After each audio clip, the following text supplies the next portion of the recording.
अब होटल में रुकना पहले से सस्ता होने वाला है। वित्त मंत्रालय ने जीएसटी दरों पर बड़ा स्पष्टीकरण जारी कर दिया। इसके मुताबिक 22 सितंबर से 7,500 रुपये प्रतिदिन या उससे कम किराए वाले होटल कमरों पर केवल 5% ही जीएसटी लगेगा। ये कदम आम यात्रियों और टूरिस्ट को सीधा राहत देगा।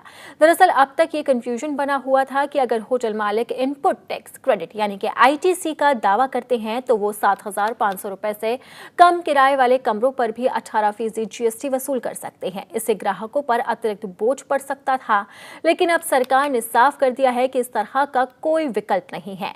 ऐसे कमरों पर केवल 5% ही जीएसटी लगेगा और होटल मालिक आईटीसी का दावा नहीं कर पाएंगे।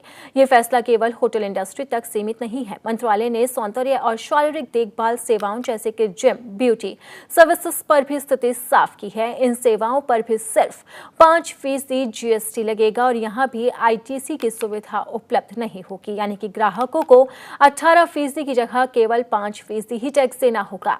आम लोगों के लिए और भी राहत भरी खबर है। सरकार ने दोहराया है कि व्यक्तिगत तौर पर खरीदे जाने वाले हेल्थ और लाइफ इंश्योरेंस पूरी तरह से जीएसटी मुक्त रहेंगे।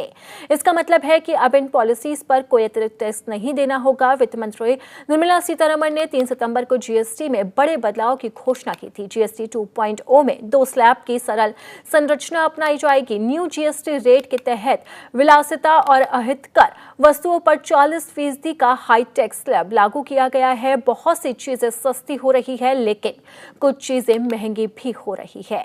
अब उन महंगी चीजों के बारे में आपको बताते हैं जो 22 सितंबर से महंगी हो रही है। भारत की जीएसटी व्यवस्था एक ऐतिहासिक बदलाव के दौर से गुजर रही है। न्यू जीएसटी रिफॉर्म से अब सभी वस्तुएं सिर्फ 5%, 18% और 40% के टैक्स स्लैब में आ गए।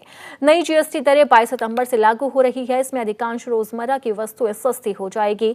कुछ ऐसे उत्पाद जिनका लोग नियमित रूप से उपयोग करते हैं, उनकी कीमतों में वृद्धि होगी और लोगों को महंगाई का झटका भी लग सकता है, क्योंकि 22 सितंबर से जीएसटी के नए नियम लागू होने जा रहे हैं। यहां तक कि गाड़ियां भी महंगी हो सकती है।